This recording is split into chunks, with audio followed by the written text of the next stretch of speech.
seriously. But that pressure needs to be constructive in the sense of let's sit down, let's find ways to stop putting the responsibility on women for their own safety. And we know that the best systems and policies are the ones that are guided by and designed by survivors. So let's get survivors around the table feeding into these systems. Amy, it seems like there's a real movement now. I mean, we're hearing it in the Me Too movement and now this Me2 movement. But given how widespread the problem seems to be, are the policies that are being discussed going to be enough? Well, I think there's a growing chorus of voices calling for a wholesale transformation of the sector. There was a 2016 report on the status of UN women staffers, and that showed that women were increasingly underrepresented as you go up the ladder. And as Heidi Lehman pointed out, the UN has had 9 Secretary Generals since it was founded in 1945, all men. There's a lot of norms to kind of break down within the humanitarian system in order for women to really rise up to positions of power in ways that can help shift the situation for all women in the aid field. There's a lot to think about, Amy. I want to thank you for all your reporting on this topic. You're welcome, Carol. That's Amy Costello, Senior Correspondent and Investigations Editor for Nonprofit Quarterly. And you can watch Amy at 4 p.m. Eastern today. That's in about 15 minutes in Facebook Live. She'll be moderating a panel discussion on the Me Too movement in the international aid sector. Just search for The World on Facebook. You can watch the discussion and post questions for the panel online. Amy also plans to follow this story closely in the coming months. If you've experienced sexual harassment in the aid sector, you can call us at 857-285-4157 and leave a confidential message. Amy will be personally checking the inbox for your comments. That's 857-285-4157.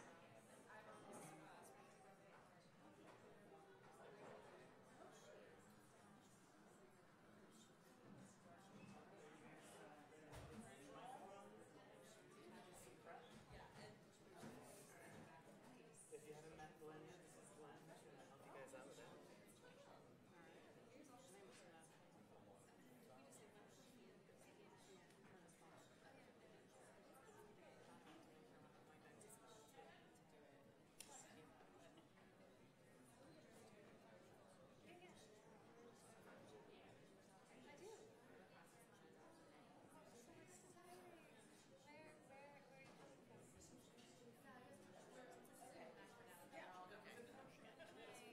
Glenn, would you like him to sit down? Okay. Oh, that's wonderful. How old is she? She just turned 4. I have biological brother and sister. My daughter's running around here. Oh, really? Yeah. If you see a tall, skinny Ethiopian girl, that's her. How old is she? She's 11. Yeah. Okay. That? No. Can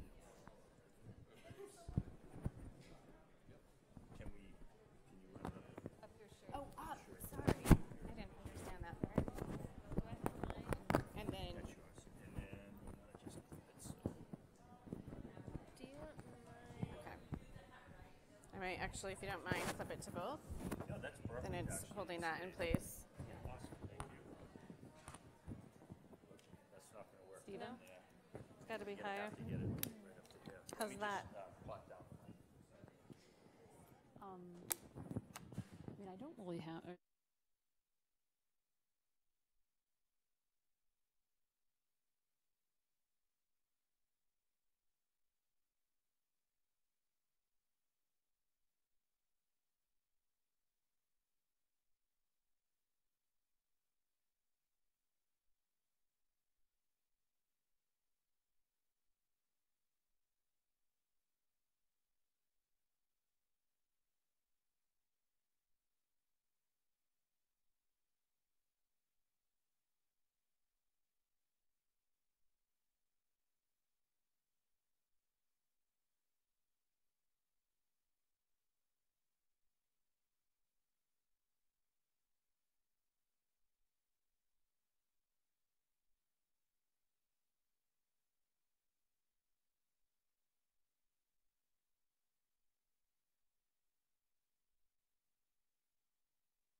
3.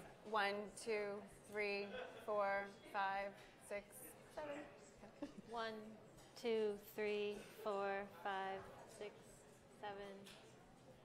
How's that? 1, 2, 3, 4, 5, 6, 7, 8, 9, 10. Great. We can all count. 1, 2, 3, 4. 1, Since 2, this 3, is a 4. Do I need to 30-minute turn it show, on, or you is it wanna on keep right now? our It's now. answers to Perfect. be Okay. really short. Great. Okay. Yeah, 1, it's 2, okay. 3, 4. Yeah, I mean, I I'll be think, talking about this level. It'll I'm partly depend on how many interviewing questions Stephen we're Day. getting. Okay. If we're we're not getting close getting a to time. ton, then we Yeah, can we're getting kind of quite close chat a to little time. So bit. do you wanna- I think you'll kind of Yep, get my excellent. sense,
I mean, if you're saying it in a French way, it's Mouillesseaux. If you're saying it in the Anglified way,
is the international aid sector having its Me Too moment? Welcome to our Facebook Live chat here at WGBH's studio at Boston Public Library in the heart of Boston. The Boston Marathon finish line just behind us. We have a crowd gathered here today with us at the library, and we are going to be discussing the series that I just reported for PRI's The World on sexual abuse and harassment among humanitarian aid workers. So glad you can join us online and here in the studio. My name is Amy Costello. I'm the senior correspondent and investigations editor for Nonprofit Quarterly. And with me, I am so pleased to introduce Tufts professor Dyan Mazurana. She is one of the few scholars who have studied in depth the issue of sexual harassment and abuse among humanitarian aid workers. And to her left is Shannon Mouillesseaux, who appeared in one of my stories on this issue. Shannon was violently assaulted in Sri Lanka about a decade ago, and we kind of documented what happened to her afterward and her kind of 5-year battle with the UNHCR, the United Nations High Commissioner for Refugees, who she was working for at the time. And Shannon, we're going to be asking you a little bit about your experiences, and thank you so much for being here, and especially for sharing your story with me. No problem. So we are here to take your questions on Facebook Live, so send them my way. I've got a computer here and I'm ready to take them. And audience, to the extent that you have any questions for us, we'd love to hear them. So we've already gotten a question in saying, have you heard any responses from the international aid organizations cited in this series about sexual abuse and harassment? I haven't just yet, but Dyan, I know that you have, and Dyan, a professor, and I know you have a lot of contacts in this sector. What have you been hearing from people about these stories? Yes, well, we've been, I've gotten a lot of calls, especially since the Oxfam scandal broke, followed by the SAVE scandal, followed by the International Committee of the Red Cross scandal. And I think that a number of states are taking the issue very seriously. The British government in particular is holding parliamentary inquiries. We've been asked, my colleague Phoebe Donnelly, who's here with us, co-author, we've been asked to submit testimony for parliamentary inquiry.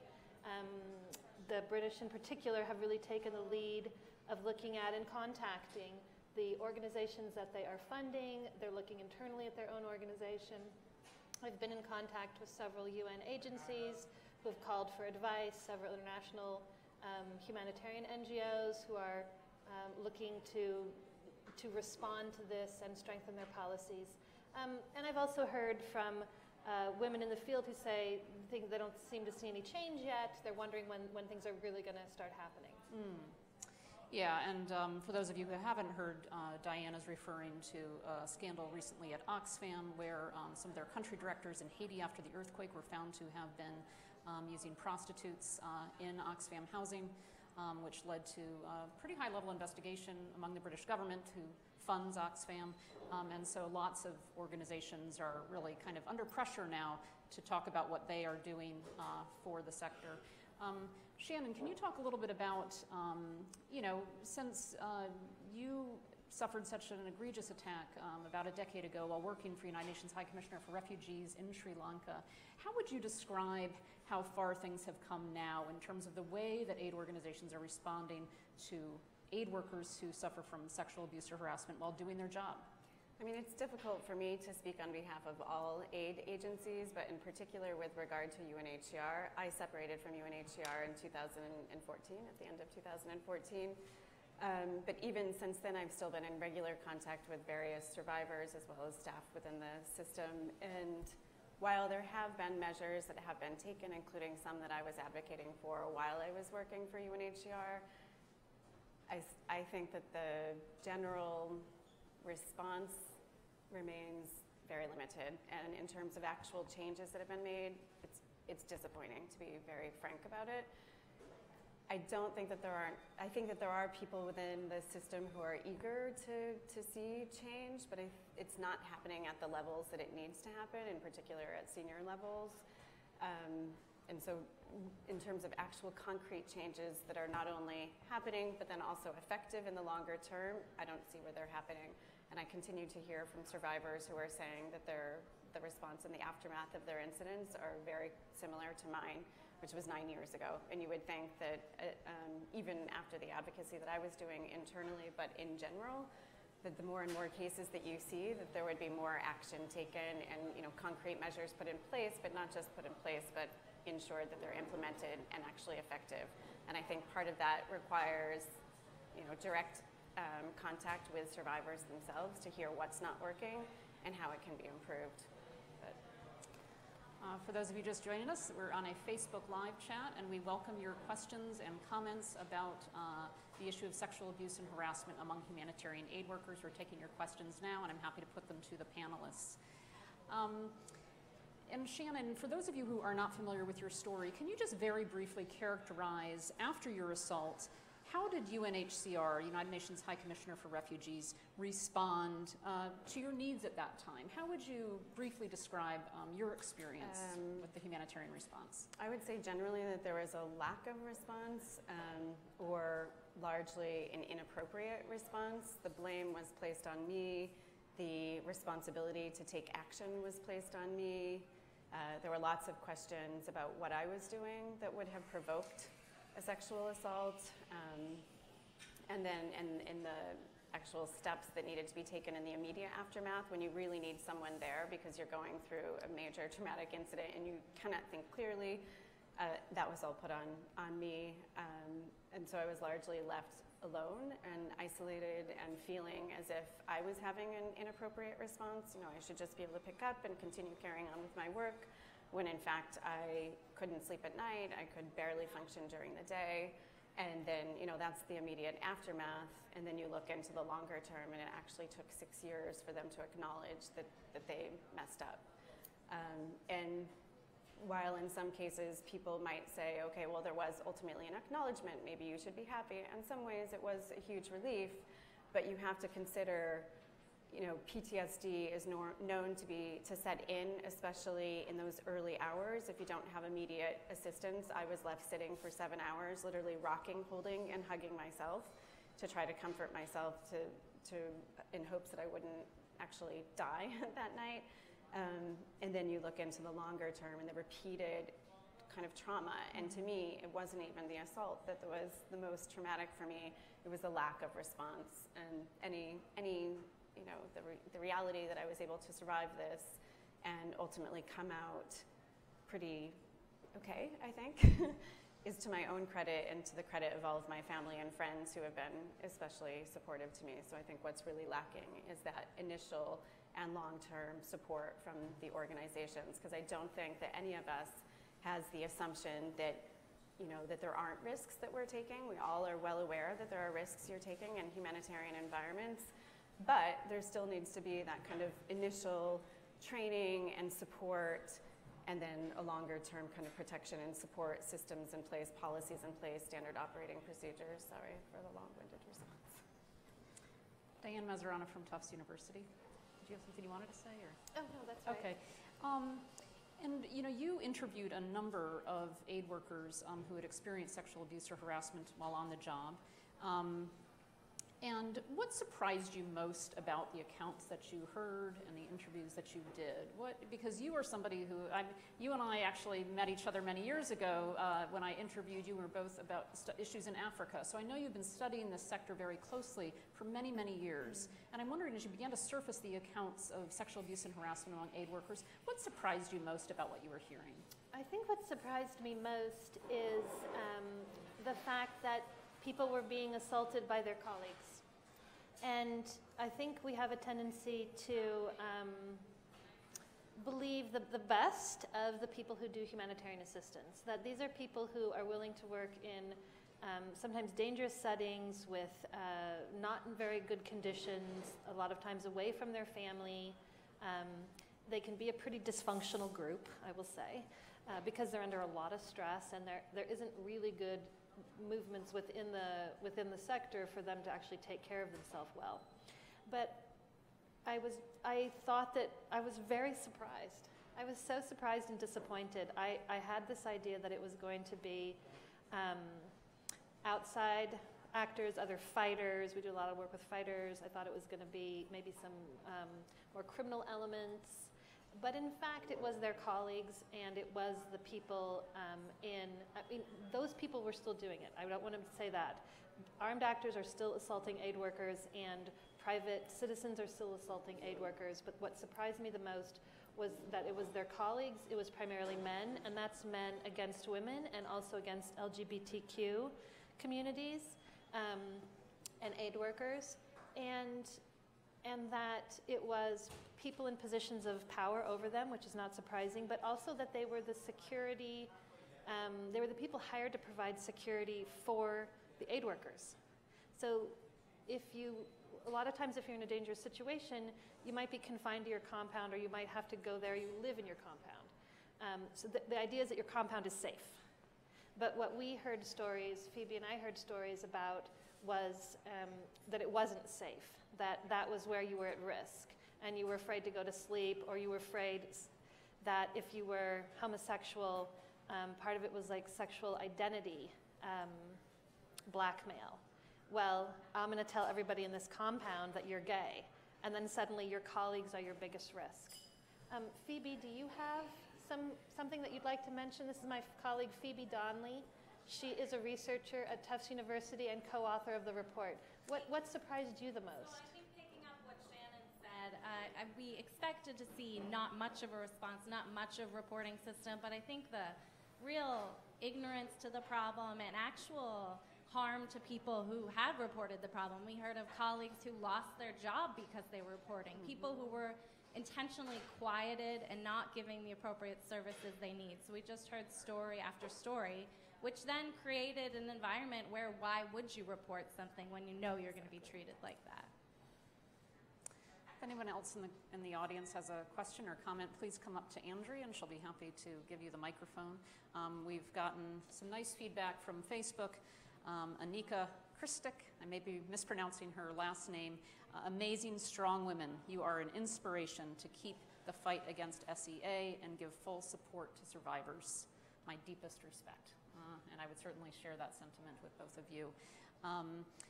And Dyan, there's also, and as your colleague Phoebe just alluded to, an issue of underreporting. And that was something that I was really trying to grapple with while reporting this story, was like, how big is this problem? And I kind of kept coming back to the exception of you and a couple of other Women's Humanitarian Network I know has done some research on this, as well as Megan Nobert's Report the Abuse. But it seems there's so little we know. And I'm going to ask you a question, but first I'm going to go back to Facebook and say that we would love to get your questions from Facebook. If you have any for our panelists, Dyan Mazurana and Shannon Mouillesseaux, we're talking about how little we know about the scope of the problem. And from where you sit, as one of the few people who have actually looked into this, how big is this problem? Do we have any sense of how widespread the issue of sexual abuse among aid workers is? Well, we don't have any prevalence studies that would give us a sense of within the sector what this problem looks like. We do have a member of the Women's Humanitarian Network here with us, who was actually one of the, Miss Sabina Carlson, who is one of the originators of that study. And I would say their study is the best out there that we have in terms of prevalence. And what they did was asked a network of women who are on their group, the Women's Humanitarian Network, just to fill out a survey that they created, and that was hosted by a woman with the World Health Organization. And in it, they asked a whole range of questions about women's experiences. And that showed that about 24% of women aid workers had reported being sexually assaulted while on mission. And since that was a pretty relatively random group, I mean, they're all aid workers, but they didn't gather specifically around that issue, I'd say that we probably are looking at, 1 in every 4, which is shocking. Imagine if you were going into a job with the idea that 1 in every 4, your chances were 1 in 4 of being sexually assaulted while on the job. These are really shocking numbers that should take us, make us look really hard at this industry. Yes. We've gotten, a question here in the audience. Yes.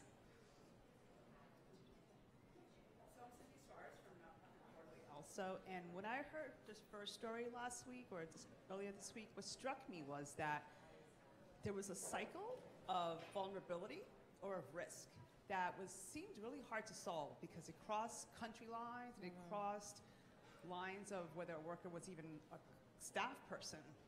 So I walked away with wanting to know, has anybody documented the cycle of vulnerability or risk for these women? And are there any responses to deal with it? Because I'm really interested in the solutions, and I totally love hearing about the problem and how big it is. But that's what stayed with me, that there was a cycle of vulnerability, and I'm just wondering. And just talk a little bit more when you say cycle of vulnerability. Well, what do you mean by that? I forget the person, but it was the first story in the series. Megan Nobert, maybe from South Sudan. Yeah, and she talked about all the points. As she told her story, maybe it's just the way my mind thinks. Yes. But I just kept seeing all the points, and I think there were at least 6 points at which she was vulnerable, and then the accumulation of that made it almost inevitable. So the scope seems like, how do you not have this happen to you? Right. So I'm just wondering if anybody thinks like that. I mean, we have an insurance company. It's managing risk is part of what we do. So why isn't it something that we do in a case like this where there's so much risk? And is anybody doing that kind of stuff? Yeah, thank you, Cindy. Shannon, I think this is a great question for you. And again, only to speak from your own experience, because I mean, that resonated with me with respect to your own story. In the immediate aftermath of your assault, there were many, many moments where UNHCR and your colleagues could have responded in a way that would have been very helpful to you, I imagine. And instead, you just met, neglect, misunderstanding, all kinds of kind of negative things along the way within the minutes, hours, days, and years after your assault. And so through this kind of lens of solutions and looking for better ways forward, when you think back about all those things that happened to you that could have gone so much better, frankly, probably without a lot of effort. I mean, it wasn't that hard to respond better to you. What can you think of? Are there a few things that you can point to that would be helpful for survivors like you in the immediate and longer term aftermath of these incidents? And these are things that I advocated for within the first weeks of my assault within UNHCR, which are, in my opinion, having standard operating procedures, having policies, holding staff accountable when they're not actually following the steps that need to be done.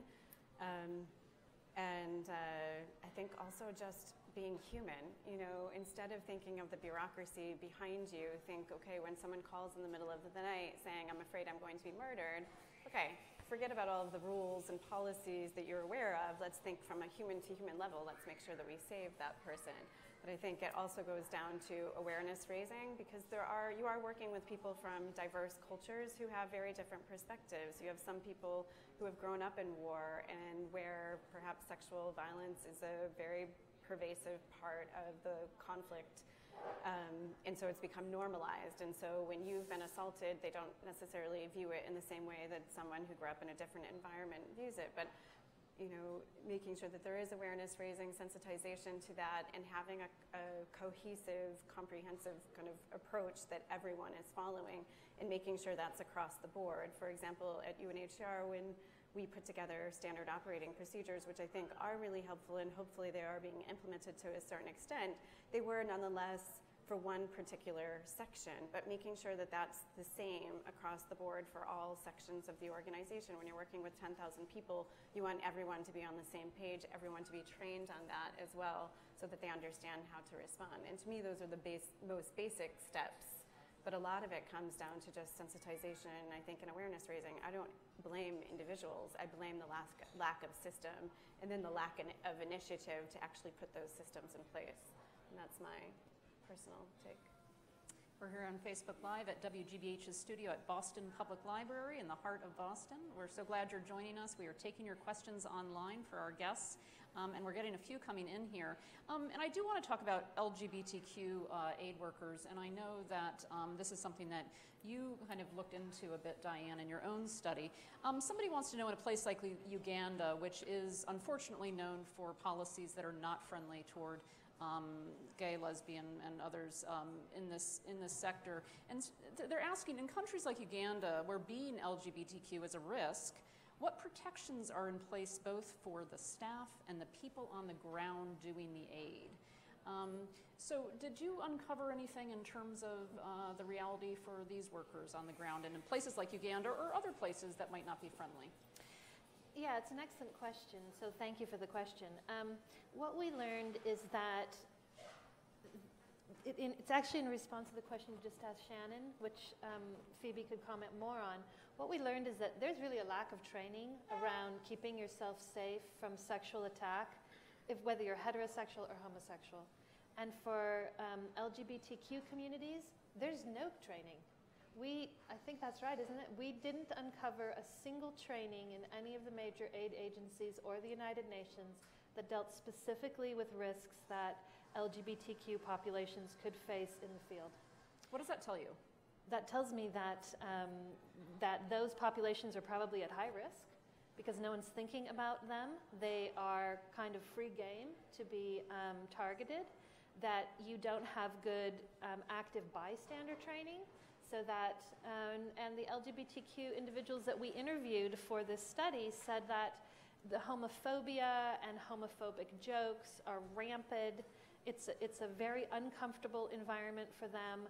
They said you have to be more closeted on the mission than you would ever have to be in your own countries, that it's a real risk. And what would happen would be totally depend on who you are in the agency, who you have connections with in the agency, and if you can get yourself out.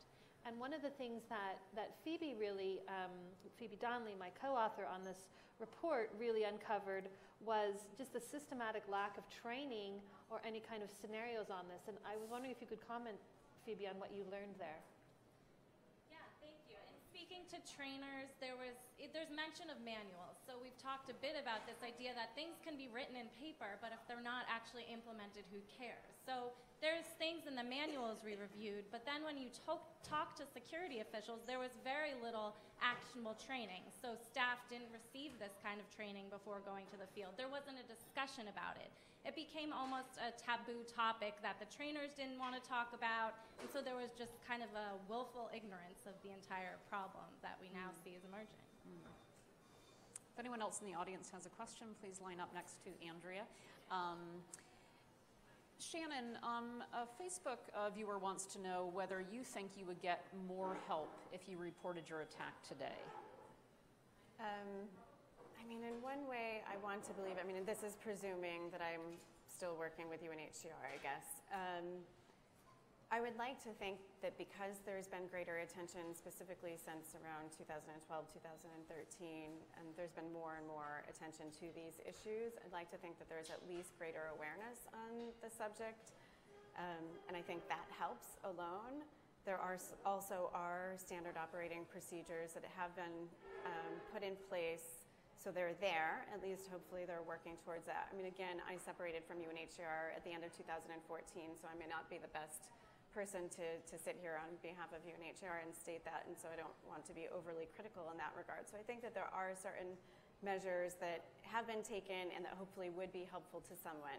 That said, because I have been in touch with more recent survivors at UNHCR and their responses are so surprisingly, disappointingly, and frighteningly similar to my own, I fear that it's not drastically different. And I think a lot of that comes, again, from changing the cultural mindset and having awareness raising, making sure there's trainings, and making sure that this is constant, you know, that it's not just something that's on paper, but it's also something that's actively implemented and effectively implemented. Yes, we have another question. I just wanted to make sure that we point out that we have a nice, interesting comment from Sarah Martin on Facebook. She's saying, having reporting mechanisms is important, but the culture is just not there to support reporting yet.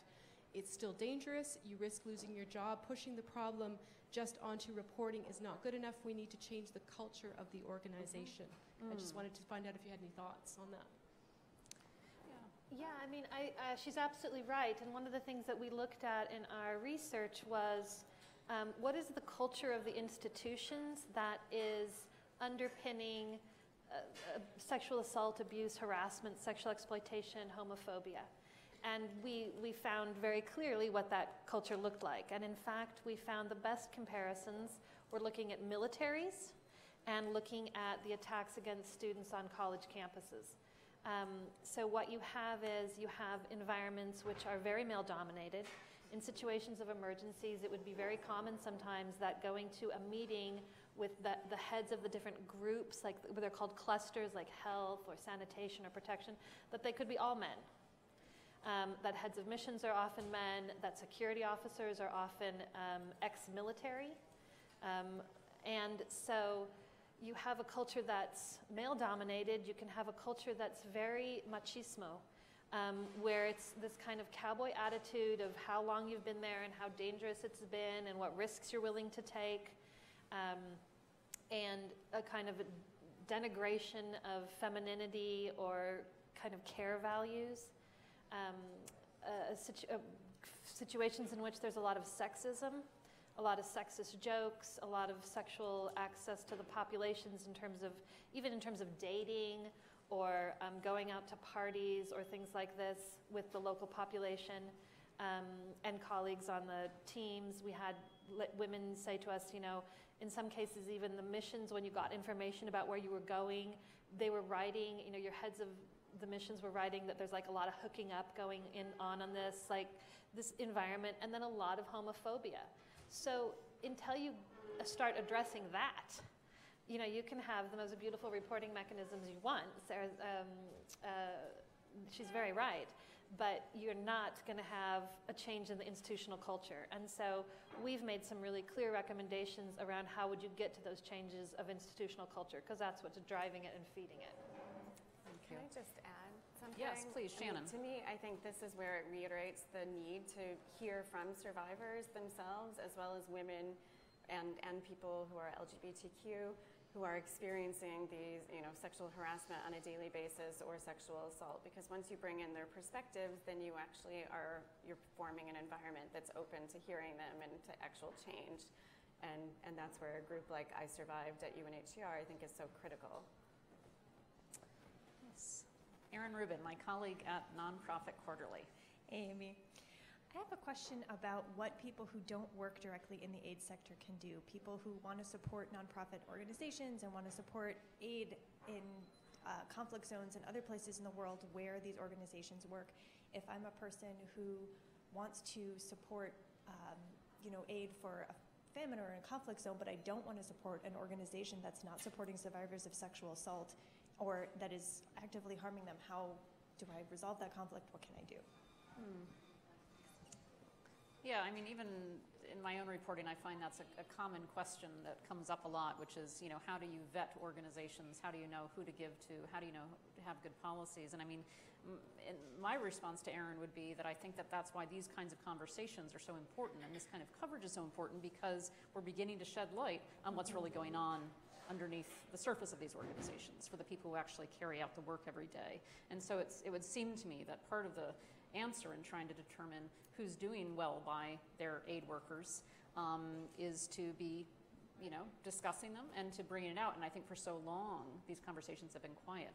So to me, it seems like that's one way to kind of surface and figure out which organizations are worth supporting. Do either of you have any other contributions in that regard? Yeah, I think one of the things that's really important is that people are having these discussions around the kitchen table. People are starting to, are we going to make that donation to that group this month? I've heard this. So I think raising awareness, hugely important. And then I think something that you talked about today on your show, which is that agencies that have the highest reporting rates or transparency around reporting actually have the best reporting. It doesn't mean that they've figured everything out, that everything's perfect. But I think one of the things that you'd want to do is look for agencies who actually have rigorous reports and are putting that out every year, and actually where you're seeing an increase. Because I'll ask you a question. Which country do you think is the one in the top 2 for most rapes in the world? The Democratic Republic of Congo or Sweden? It's Sweden, right? It's Sweden, France, Italy, Germany, the United States. Why is that? Because they're safer than South Sudan, the Democratic Republic of Congo, Yemen, Syria? No, because they have reporting mechanisms that people trust, that they'll use, that they'll try to get to. So when we look at the case of Oxfam, who's really gotten raked over the coals, I'd say, in the media, what we're seeing is an agency that, yes, has made mistakes and is making a lot of effort to correct those mistakes, but actually has one of the best reporting programs out there. Right. So you'd be wrong to judge them. You'd be wrong to judge them for high numbers. So you would want to look at who's making this public on their You know, who's making this public on their website? Who's reporting on it? What are their, and ask them. If you're going to give them your hard-earned money, which is what? It's your life. You exchange your life for money. You're giving them your life. Then you have a right to say, I want to know, do you have these things in place to protect the people who are doing the work? Sorry. Okay, thank you. Very good point to make. I know that our time is running short here. Do we have time for one more question?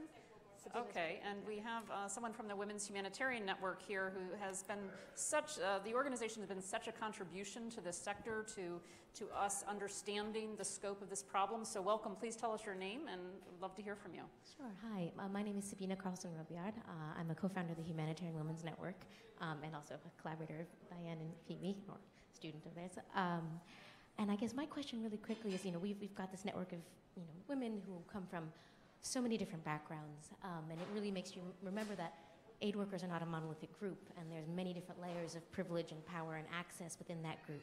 And so there's certain groups that may have different kinds of vulnerabilities, thinking of consultants who have shorter-term contracts, thinking of national staff, thinking of LGBTQ or aid workers, or those with disabilities. So I guess one of my questions is, for both of your experience and your advocacy and your research, are there kind of big one-size-fits-all solutions? Do we have to get granular and think about certain protections for certain subgroups of aid workers? I'm just curious if you have any thoughts on that.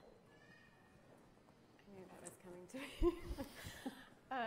I guess my response to that is I don't think that the response should be any different, whether you're an intern or you're, you know, D1 at UNHCR, who is very high-level staff.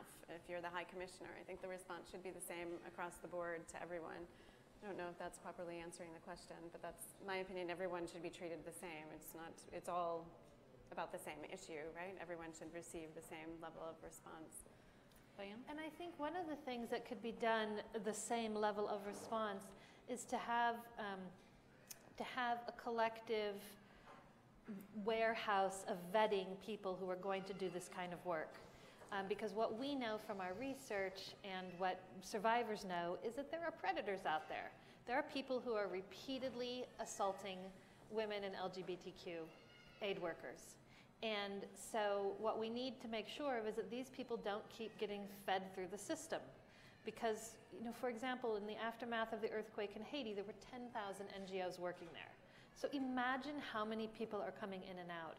But I do think we need to come up as an industry with a clearinghouse where everybody registers and that those references are checked so that we don't keep recycling predators in the aid agencies.